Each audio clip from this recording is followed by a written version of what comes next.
And then to Sam's surprise and utter confusion, he bowed his knee before them.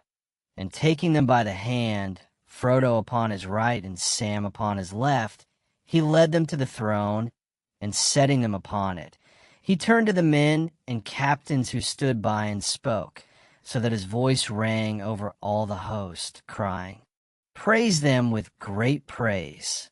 And when the glad shout had swelled up and died away again, to Sam's final and complete satisfaction and pure joy, a minstrel of Gondor stood forth, and knelt, and begged leave to sing. And behold, he said, "Lo, lords and knights, and men of valor unashamed, kings and princes, and fair people of Gondor, and riders of Rohan, and ye sons of Elrond, and Dunedain of the north, and elf and dwarf, and great hearts of the Shire, and all free folk of the west, now listen to my lay. For I will sing to you of Frodo of the Nine Fingers and the Ring of Doom." And when Sam heard that, he laughed aloud for sheer delight, and he stood up and cried, "O great glory and splendor, and all my wishes have come true." And then he wept, and all the host laughed and wept.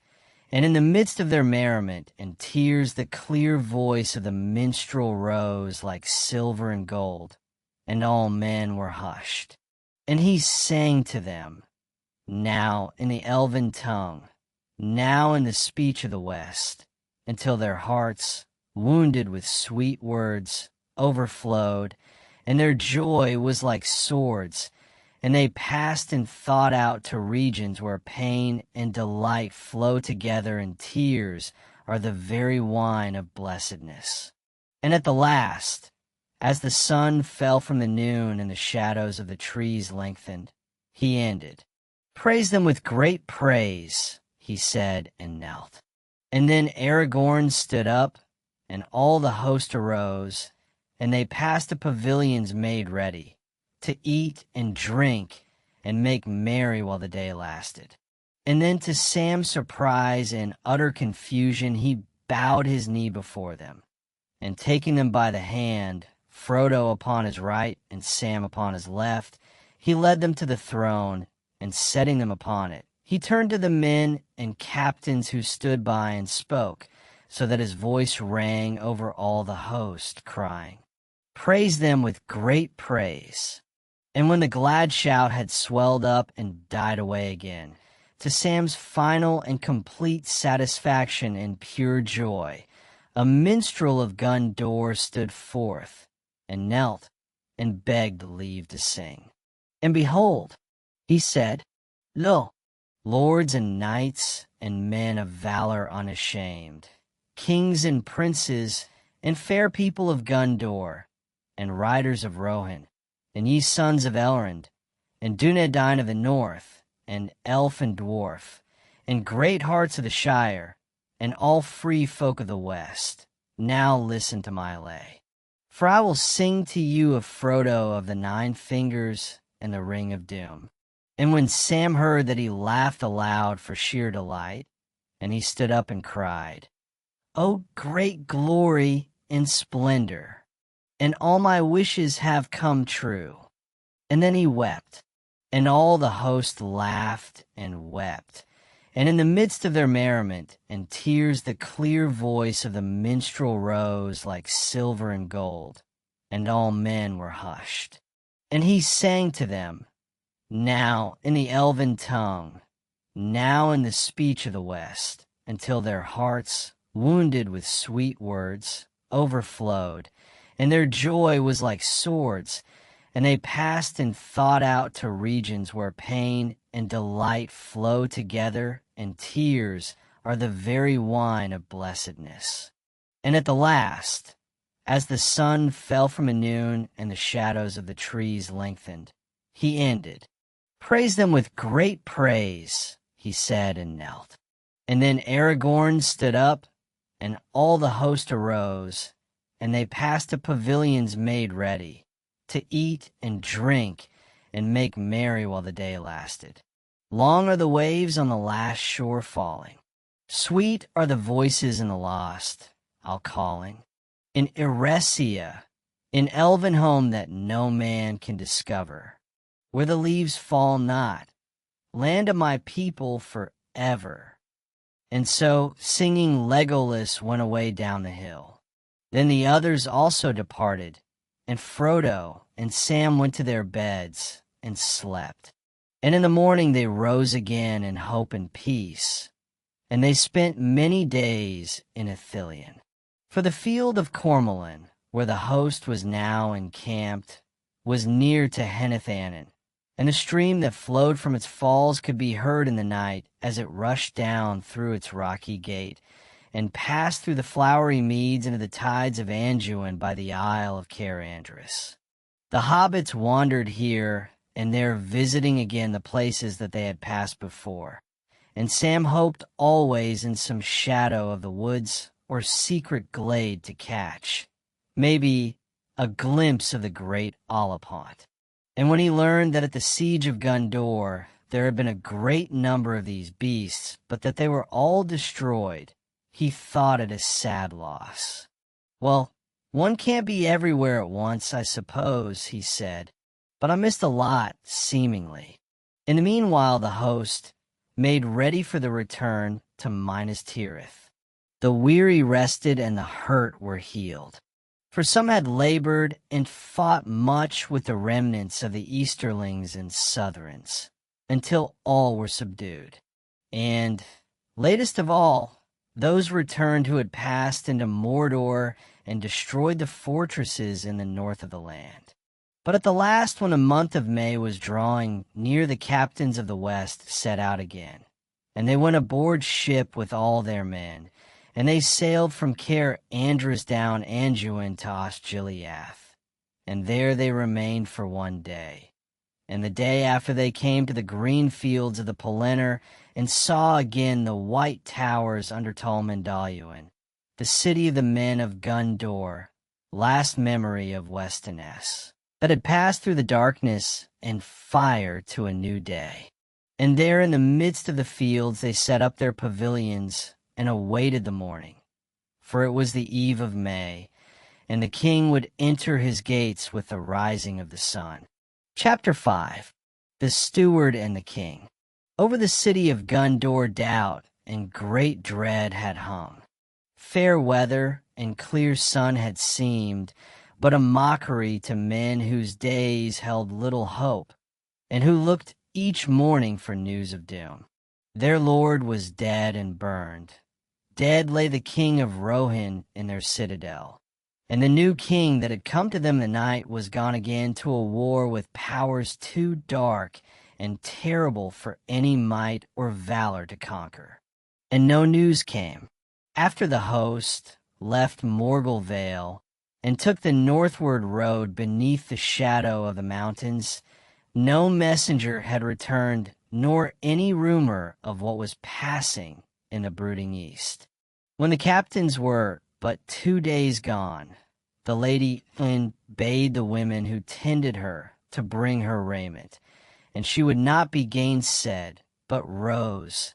And when they had clothed her and set her arm in a sling of linen, she went to the warden of the houses of healing. "Sir," she said, "I am in great unrest, and I cannot lie longer in sloth." "Lady," he answered, "you are not yet healed, and I was commanded to tend you with especial care. You should not have risen from your bed for 7 days yet, or so I was bidden.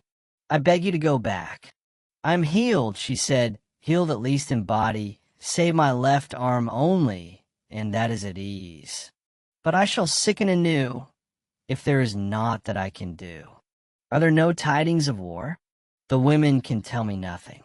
"There are no tidings," said the warden, "save that the lords have ridden to Morgul Vale, and men say that the new captain out of the north is their chief. A great lord is that, and a healer, and it is a thing passing strange to me that the healing hand should also wield the sword. It is not thus in Gondor now, though once it was so, if old tales be true. But for long years we healers have only sought to patch the rents made by the men of swords, though we should still have enough to do without them. The world is full enough of hurts and mischances without wars to multiply them.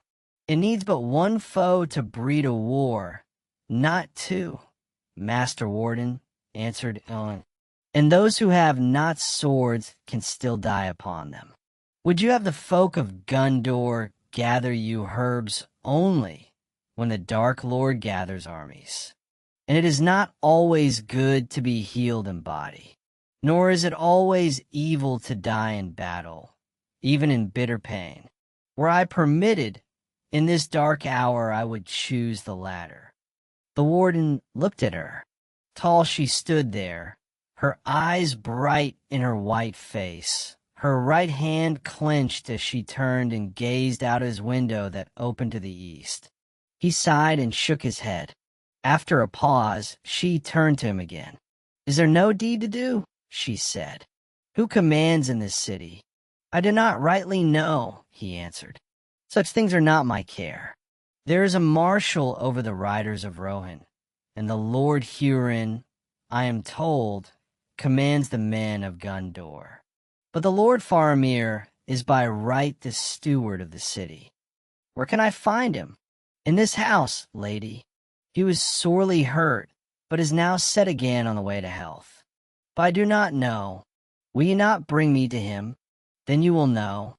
The Lord Faramir was walking alone in the garden of the houses of healing, and the sunlight warmed him, and he felt life run new in his veins. But his heart was heavy, and he looked out over the walls eastward.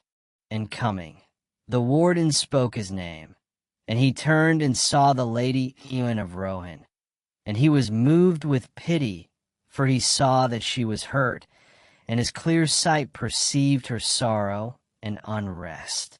"My lord," said the warden, "here is the Lady Ewan of Rohan. She rode with the king and was sorely hurt, and dwells now in my keeping. But she is not content, and she wishes to speak to the steward of the city." "Do not misunderstand him, lord," said It is not lack of care that grieves me. No houses could be fairer for those who desire to be healed. But I cannot lie in sloth, idle caged. I look for death in battle, but I have not died, and battle still goes on." At a sign from Faramir, the warden bowed and departed. "What would you have me do, lady?" said Faramir. "I also am a prisoner of the healers." He looked at her, and being a man whom pity deeply stirred, it seemed to him that her loveliness amid her grief would pierce his heart. And she looked at him and saw the grave tenderness in his eyes, and yet knew, for she was bred among men of war, that here was one whom no rider of the mark would outmatch in battle. "What do you wish?" he said again. "If it lies in my power, I will do it. I would have you command this warden, and bid him let me go," she said, but though her words were still proud, her heart faltered, and for the first time she doubted herself.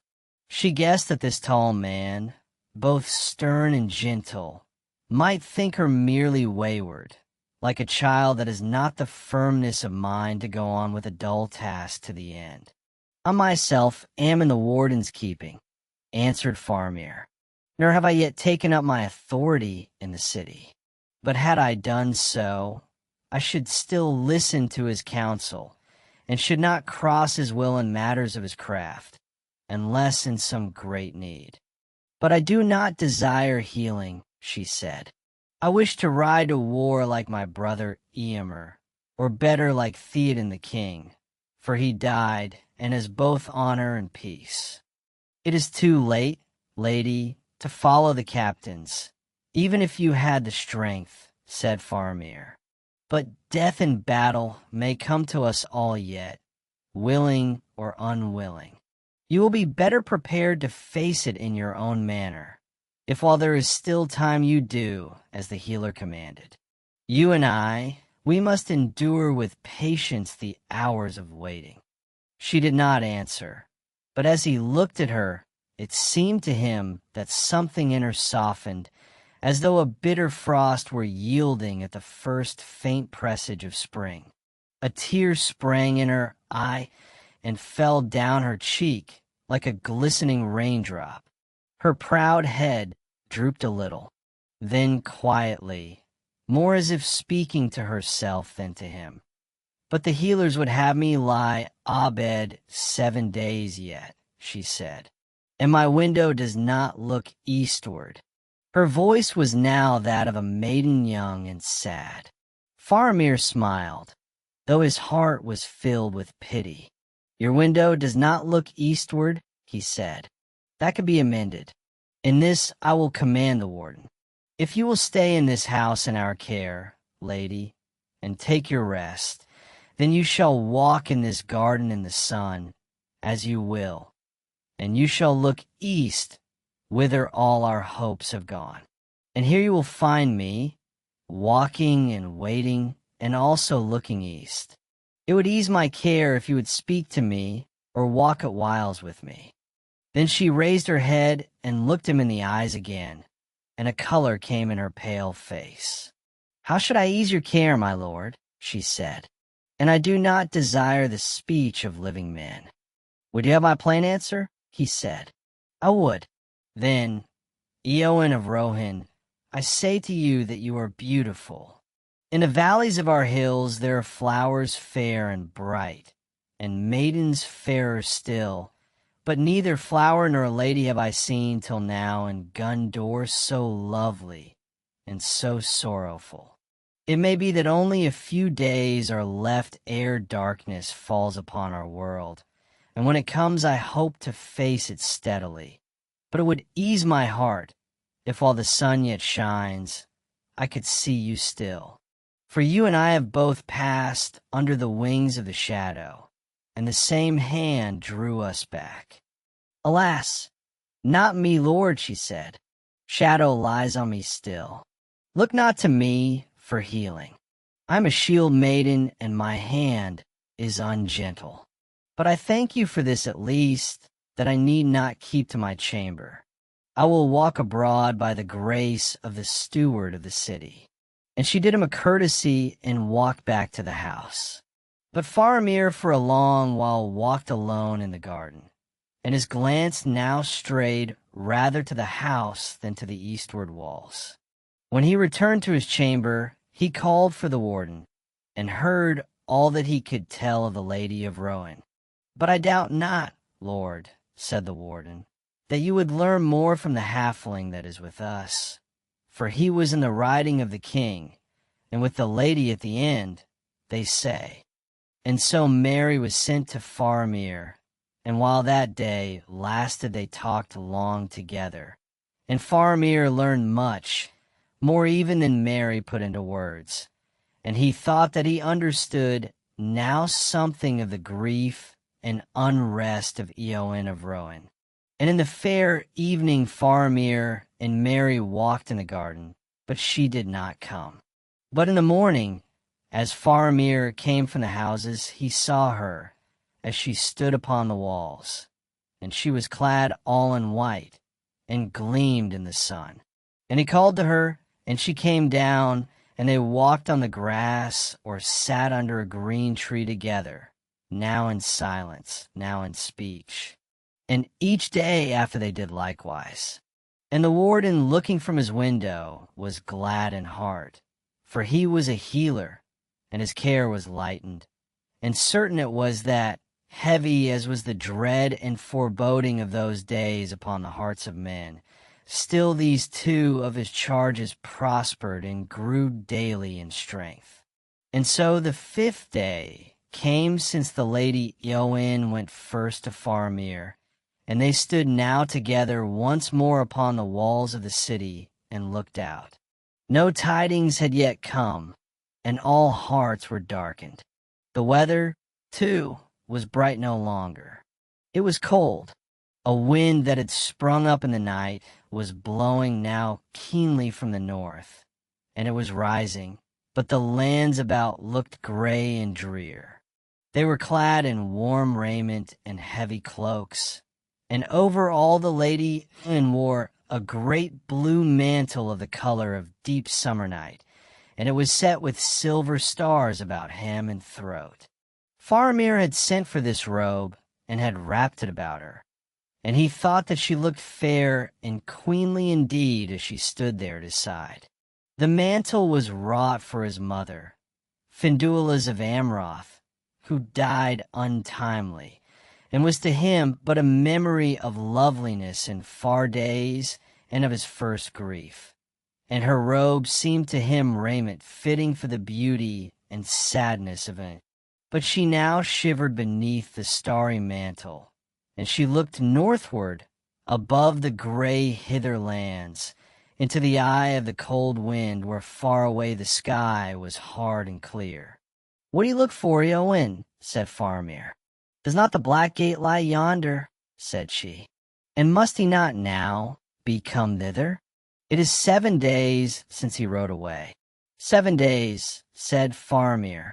"But think not ill of me, if I say to you, they have brought me both a joy and a pain that I never thought to know. Joy to see you, but pain, because now the fear and doubt of this evil time are grown dark indeed. Eowyn, I would not have this world end now, or lose so soon what I have found." "Lose what you have found, Lord," she answered, but she looked at him gravely, and her eyes were kind. "I know not what in these days you have found that you could lose. But come, my friend, let us not speak of it.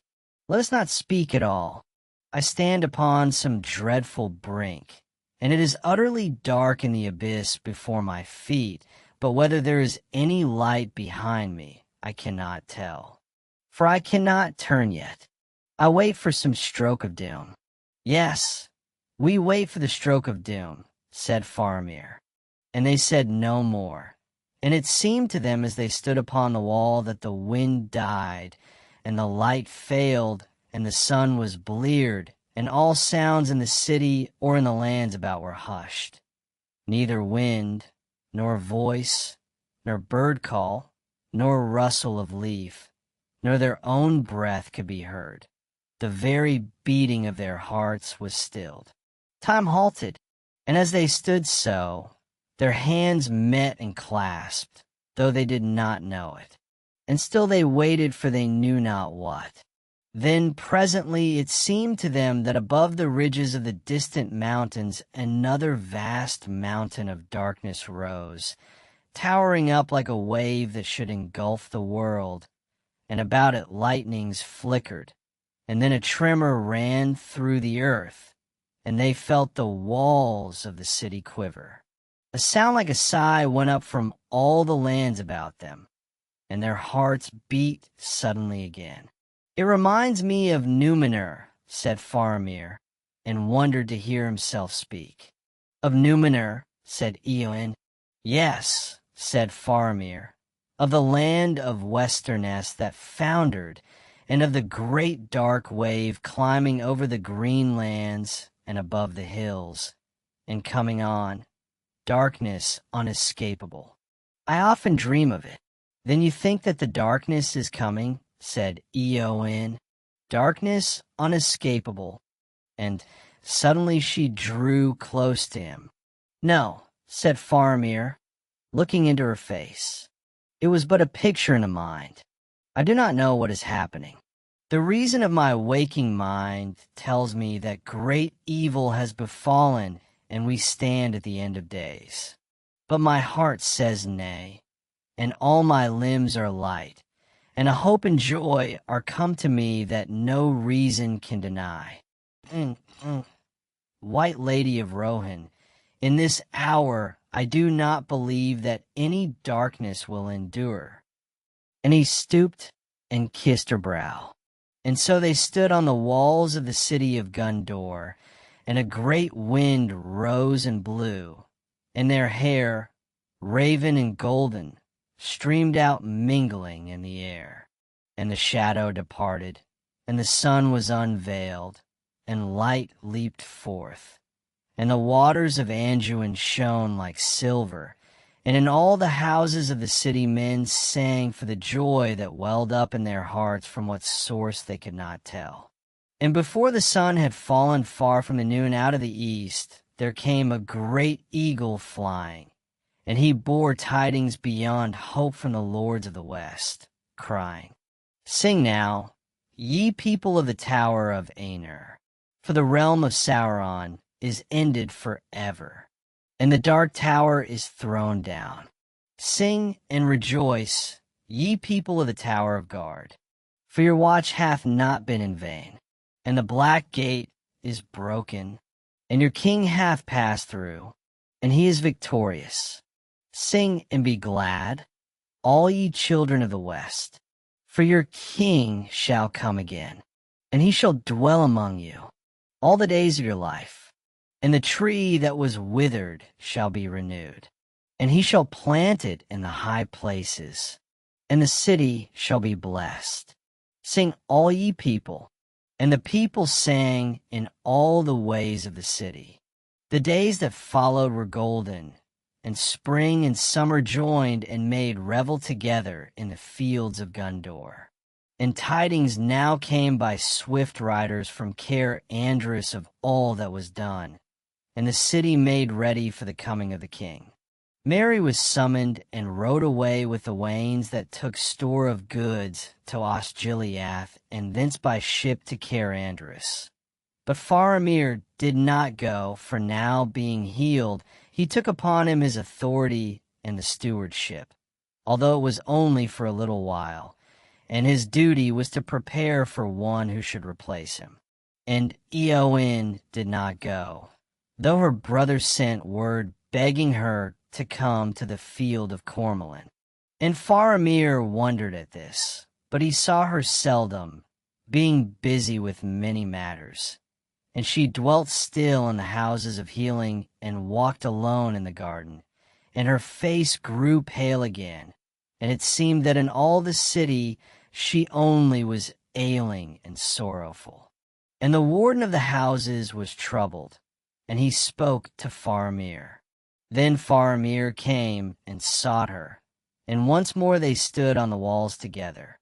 And he said to her, "Why do you tarry here, and do not go to the rejoicing in Cormoran beyond Cair Andrus, where your brother awaits you?" And she said, "Do you not know?" But he answered, "Two reasons there may be, but which is true I do not know." And she said, "I do not wish to play at riddles. Speak plainer." "Then if you will have it so, lady," he said, "you do not go, because only your brother called for you, and to look on the Lord Aragorn, Elendil's heir, in his triumph would now bring you no joy, or because I do not go, and you desire still to be near me. And maybe for both these reasons, and you yourself cannot choose between them. Eowyn, do you not love me, or will you not?" "I wish to be loved by another," she answered, "but I desire no man's pity." "That I know," he said. "You desired to have the love of the Lord Aragorn, because he was high and puissant, and you wished to have renown and glory, and to be lifted far above the mean things that crawl on the earth. And as a great captain may to a young soldier, he seemed to you admirable. For so he is, a lord among men, the greatest that now is. But when he gave you only understanding and pity, then you desired to have nothing, unless a brave death in battle. Look at me, Eowyn." And Eowyn looked at Faramir long and steadily. And Faramir said, "Do not scorn pity that is the gift of a gentle heart. Eowyn, but I do not offer you my pity. For you are a lady high and valiant, and have yourself one renown that shall not be forgotten. And you are a lady beautiful, I deem, beyond even the words of the elven tongue to tell. And I love you. Once I pitied your sorrow, but now, were you sorrowless, without fear or any lack. Were you the blissful queen of Gundor, still I would love you. Eowyn, do you not love me? Then the heart of Eowyn changed, or else at last she understood it.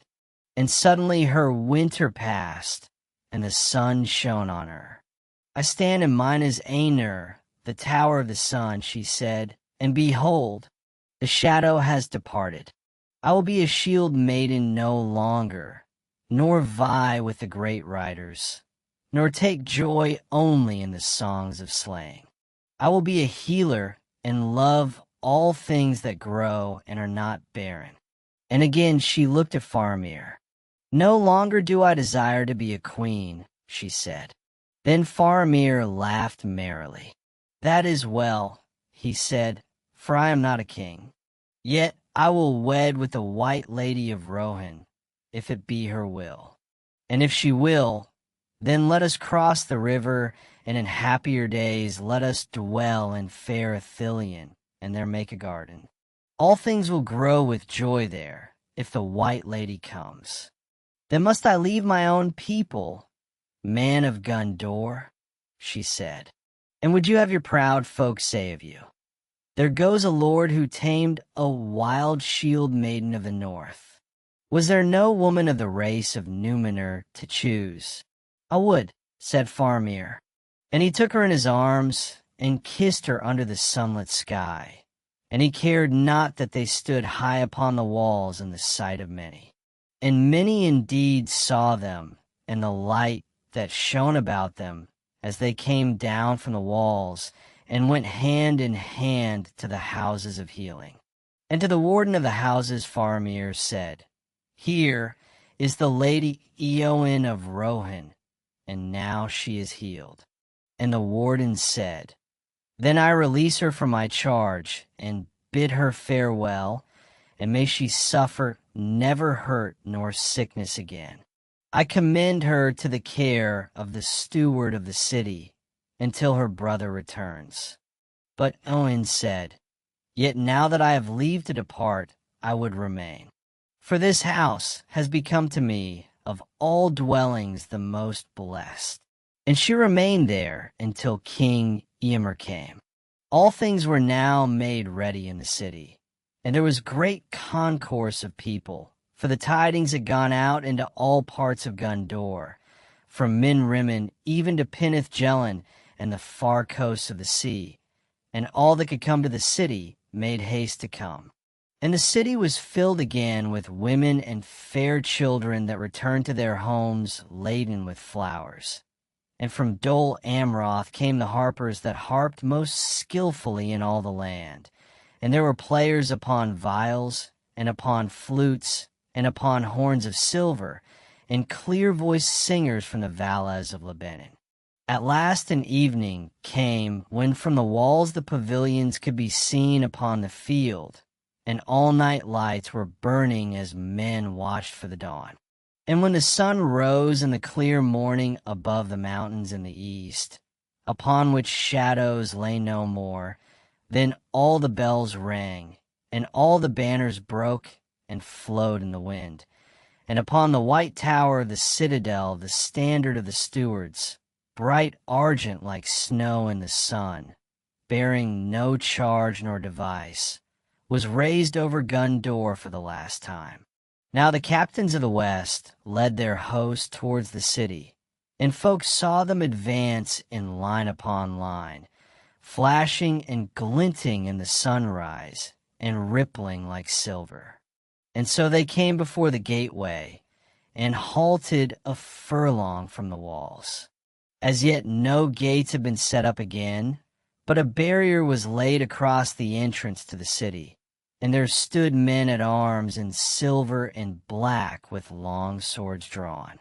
Before the barrier stood Faramir the steward, and Huron warden of the keys, and other captains of Gundor, and the lady Eowyn of Rohan, with Elfhelm the marshal, and many knights of the mark. And upon either side of the gate was a great press of fair people in raiment of many colors and garlands of flowers. So now there was a wide space before the walls of Minas Tirith, And it was hemmed in upon all sides by the knights and the soldiers of Gundor and of Rohan, and by the people of the city and of all parts of the land. A hush fell upon all as out from the host stepped the Dunedain in silver and gray, and before them came walking slow the Lord Aragorn. He was clad in black mail girt with silver, and he wore a long mantle of pure white clasped at the throat with a great jewel of green that shone from afar. But his head was bare save for a star upon his forehead bound by a slender fillet of silver.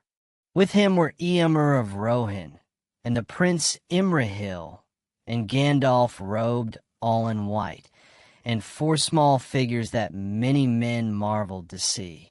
Nay, Gusin, they are not boys, said Iareth to her kinswoman from Imloth Melui, who stood beside her. Those are Prian, out of the far country of the Halflings, where they are princes of great fame, it is said. I should know, for I had one to tend in the houses.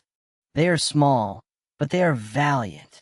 Why, cousin, one of them went with only his esquire into the Black Country and fought with the Dark Lord all by himself, and set fire to his tower, if you can believe it.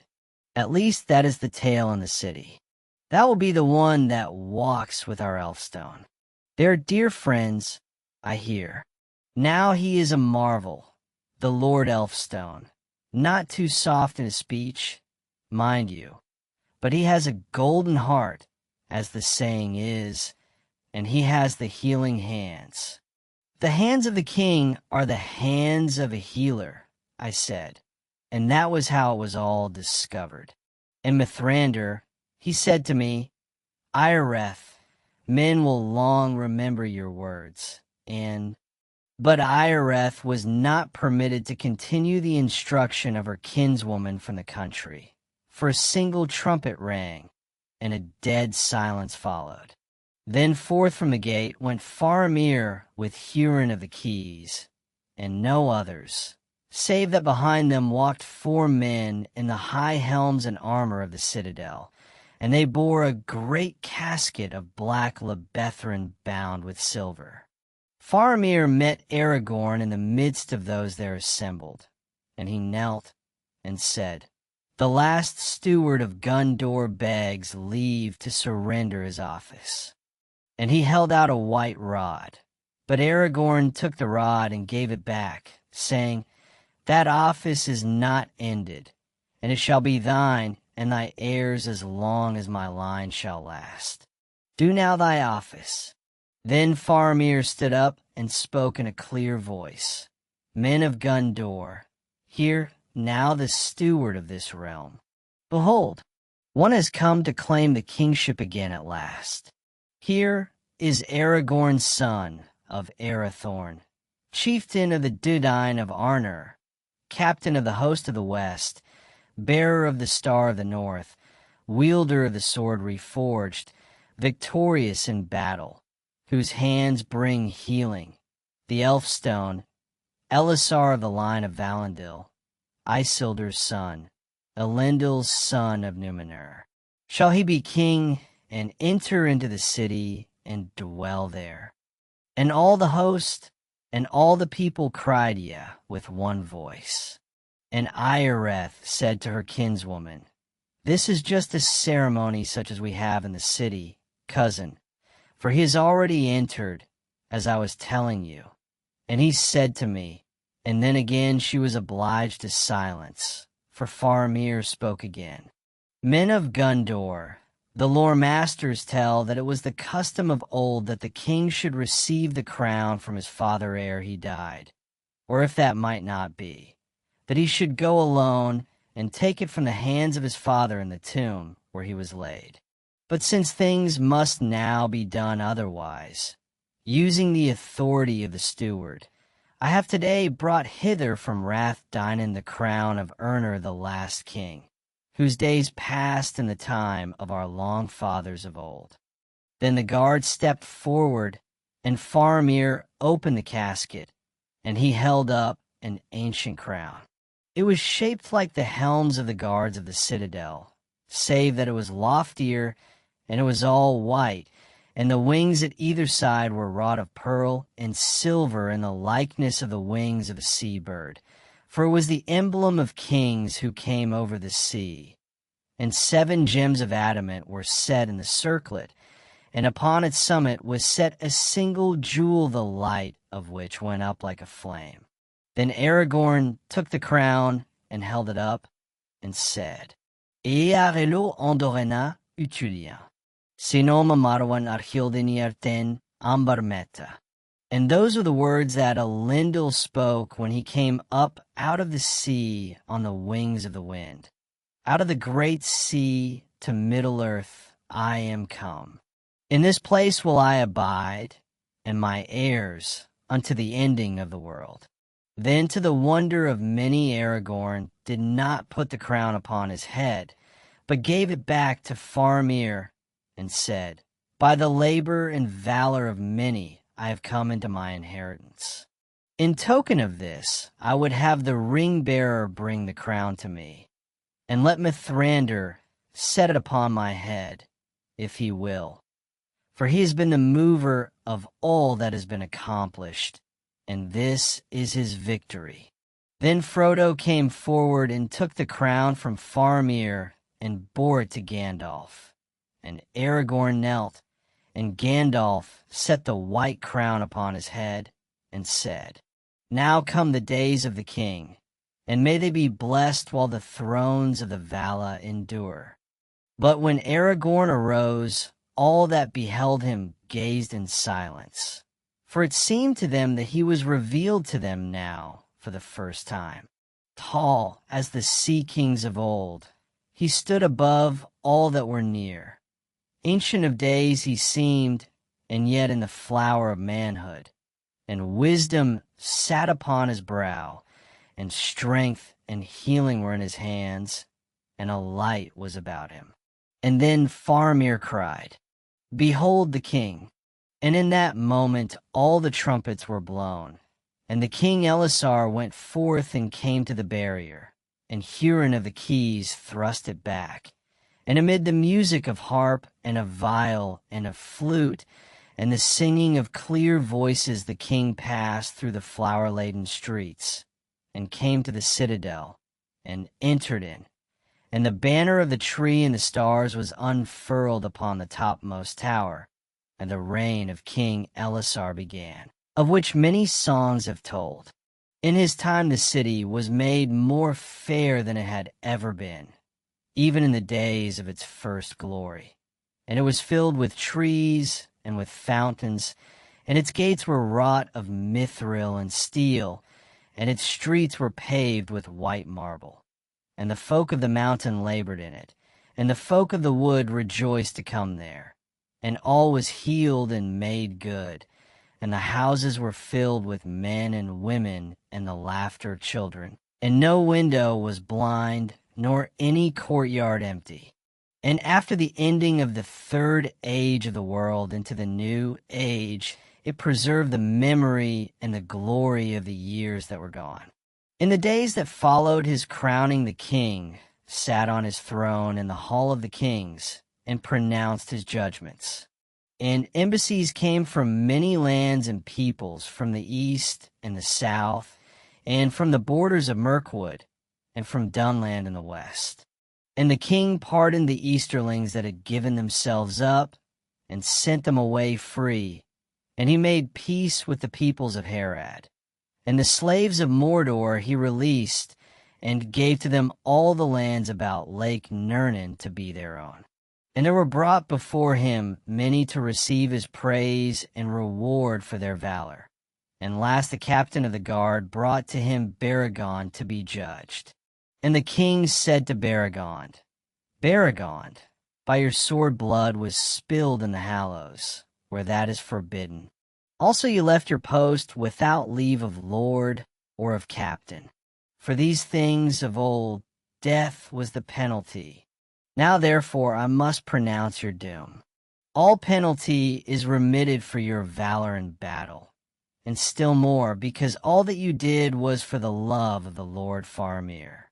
Nonetheless, you must leave the guard of the citadel, and you must go forth from the city of Minas Tirith." Then the blood left Baragon's face, and he was stricken to the heart and bowed his head. But the king said, "So it must be, for you are appointed to the White Company, the guard of Faramir, Prince of Ithilien, and you shall be its captain and dwell in Arnon in honor and peace, and in the service of him for whom you risked all, to save him from death." And then Baragon, perceiving the mercy and justice of the king, was glad, and kneeling kissed his hand, and departed in joy and content. And Aragorn gave to Faramir Ithilien to be his princedom, and bade him dwell in the hills of Arnon within sight of the city. "For," said he, "Minas Ithil in Morgul Vale shall be utterly destroyed, and though it may in time to come be made clean, no man may dwell there for many long years." And last of all, Aragorn greeted Eomer of Rohan, and they embraced, and Aragorn said, "Between us there can be no word of giving or taking, nor of reward, for we are brethren." In happy hour did Yorl ride from the north, and never has any league of peoples been more blessed, so that neither has ever failed the other, nor shall fail. Now, as you know, we have laid Theoden the Renowned in a tomb in the Hallows, and there he shall lie forever among the kings of Gondor, if you will, or if you desire it. We will come to Rohan and bring him back to rest with his own people." And Eomer answered, "Since the day when you rose before me out of the green grass of the downs, I have loved you, and that love shall not fail. But now I must depart for a while to my own realm, where there is much to heal and set in order. But as for the fallen, when all is made ready we will return for him. But here let him sleep a while." And Eowyn said to Faramir, "Now I must go back to my own land and look on it once again, and help my brother in his labor. But when one whom I long loved as father is laid at last to rest, I will return." So the glad days passed, and on the 8th day of May the riders of Rohan made ready, and rode off by the north way, and with them went the sons of Elrond. All the road was lined with people to do them honor and praise them, from the gate of the city to the walls of the Pelennor. Then all others that dwelt afar went back to their homes rejoicing.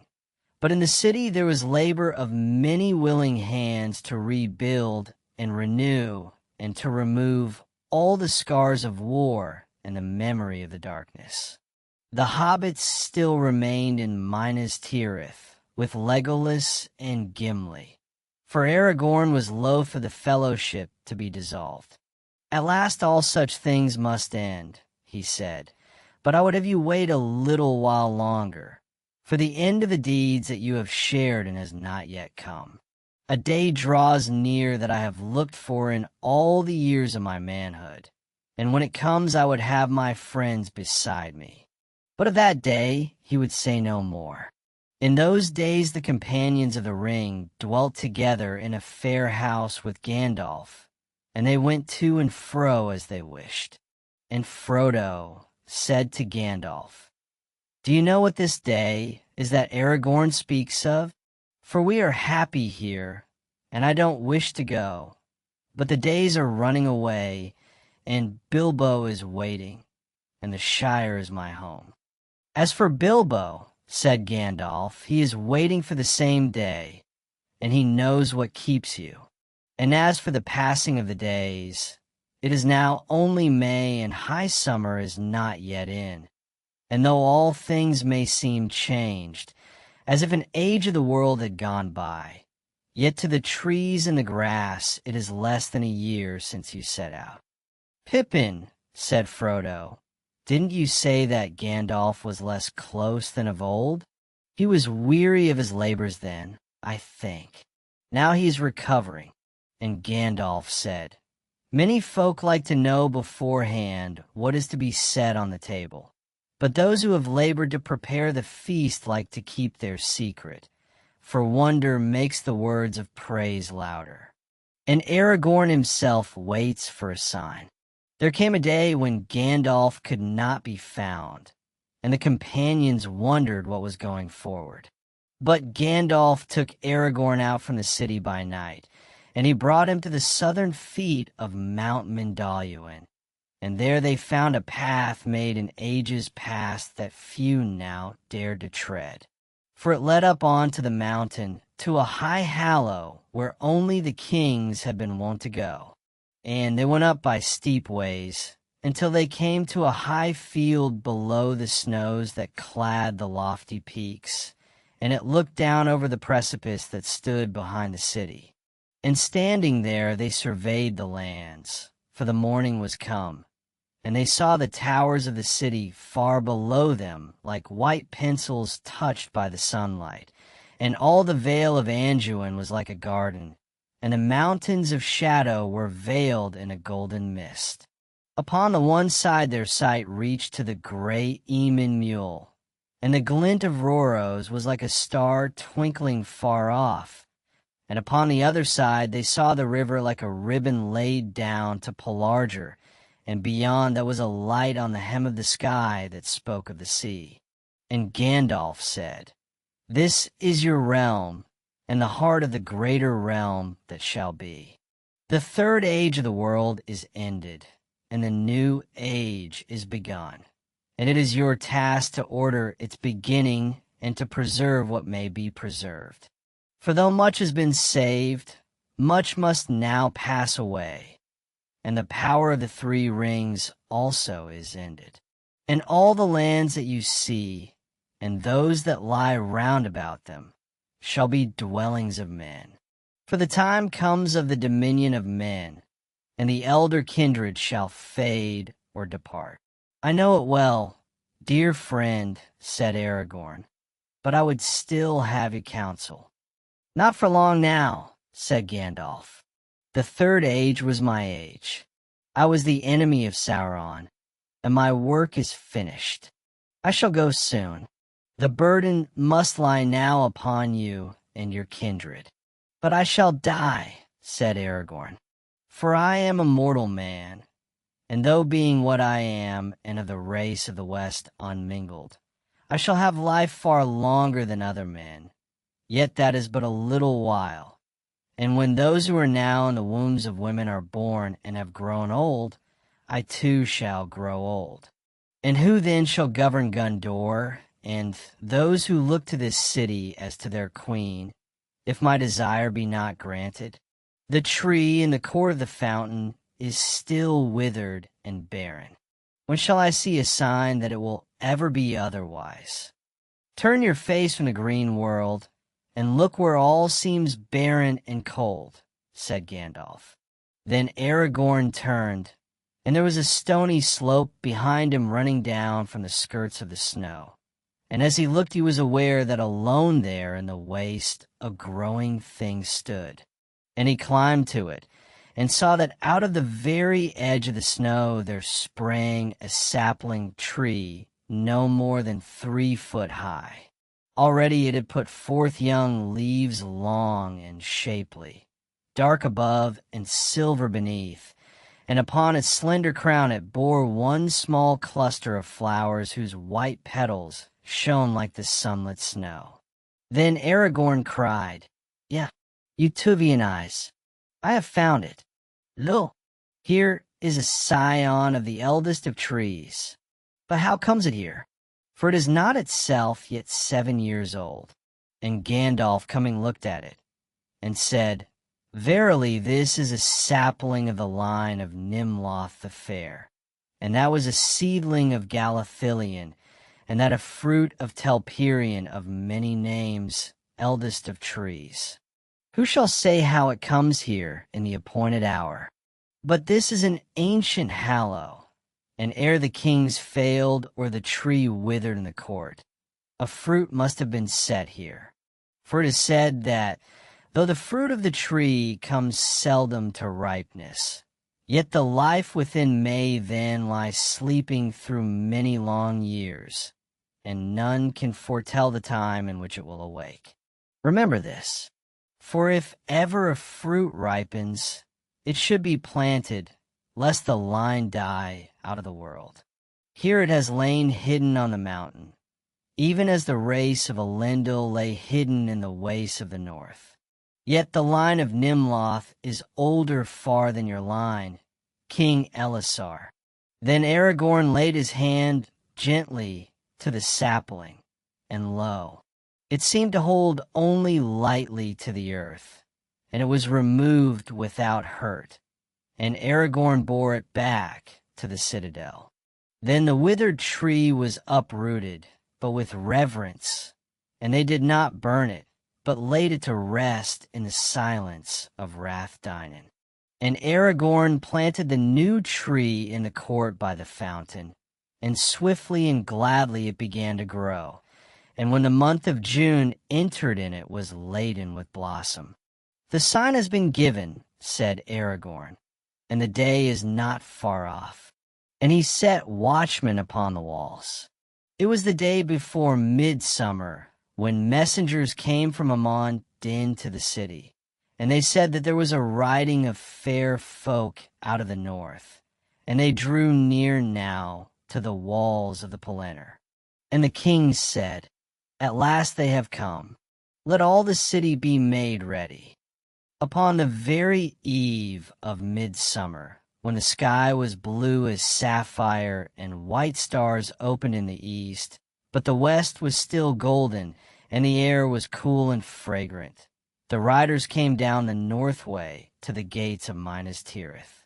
First rode Elrohir and Eladan with a banner of silver, and then came Glorfindel and Aristur and all the household of Rivendell, and after them came the Lady Galadriel and Celeborn, Lord of Lothlorien, riding upon white steeds, and with them many fair folk of their land, gray-cloaked with white gems in their hair.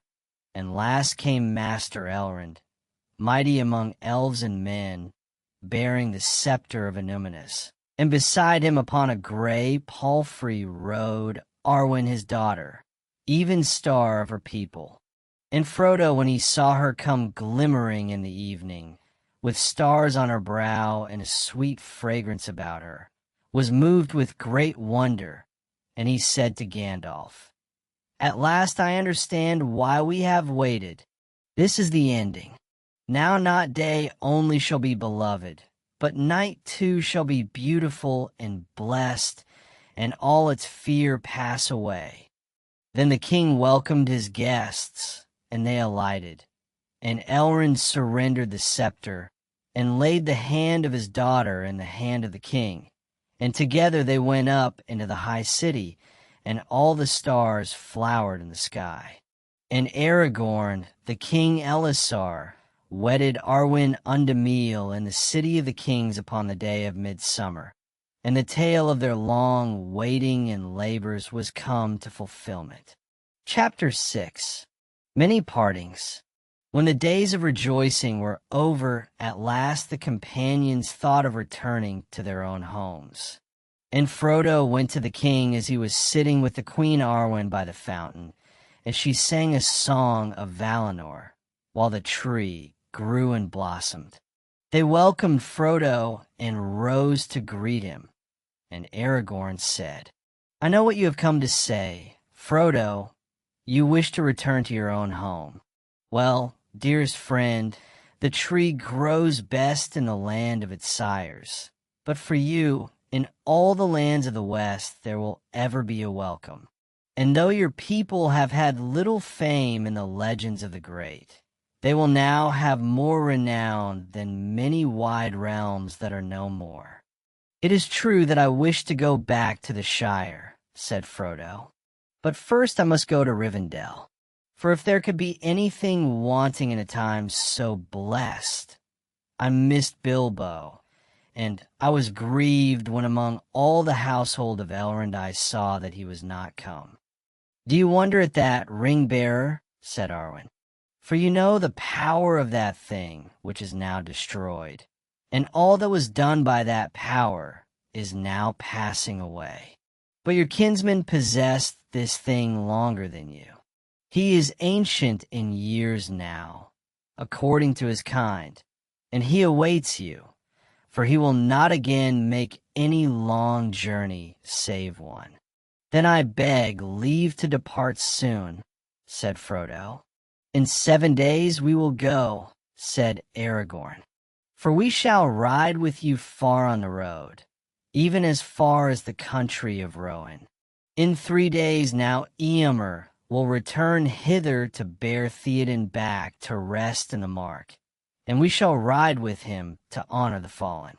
But now before you go, I will confirm the words that Faramir spoke to you, and you are made free forever of the realm of Gondor, and all your companions likewise.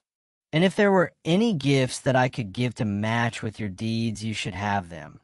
But whatever you desire you shall take with you, and you shall ride in honor and arrayed as princes of the land. But the Queen Arwen said, A gift I will give you, for I am the daughter of Elrond.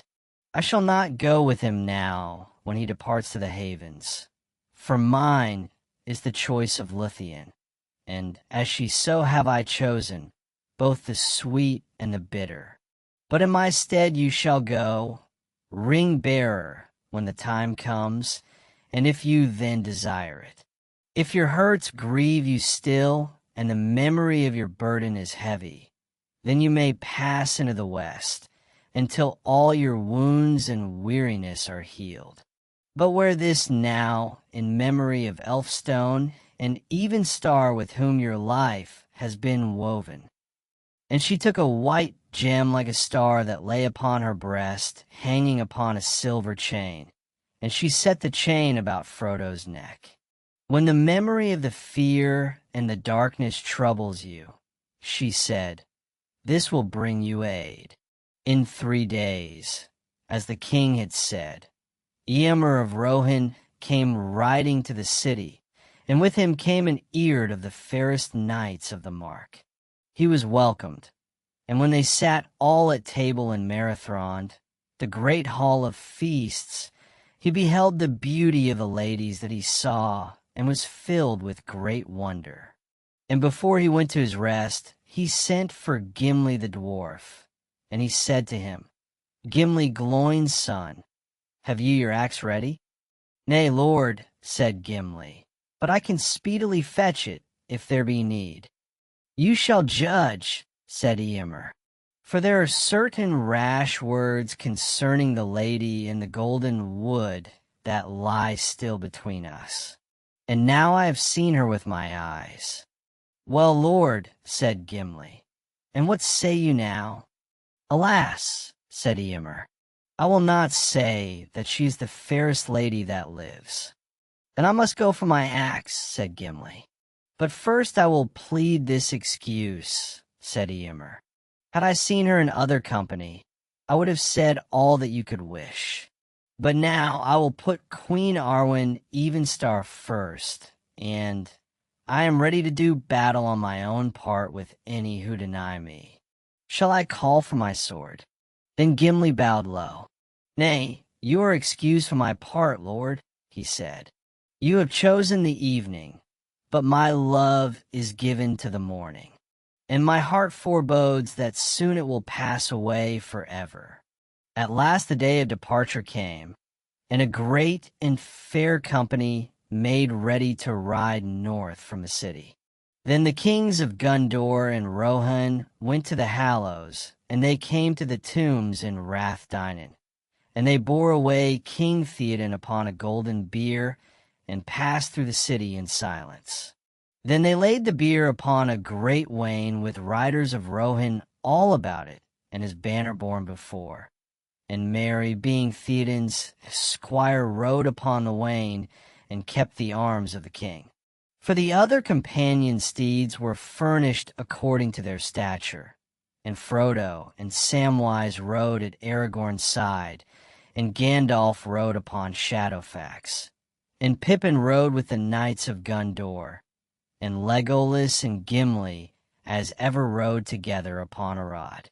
In that riding went also Queen Arwen, and Celeborn and Galadriel with their folk, and Elrond and his sons, and the princes of Dol Amroth and of Ithilien, and many captains and knights. Never had any king of the Mark such company upon the road, as went with Theoden Thingol's son to the land of his home. Without haste and at peace they passed into Anorion, and they came to the grey wood under Amon-Din, and there they heard a sound as of drums beating in the hills, though no living thing could be seen.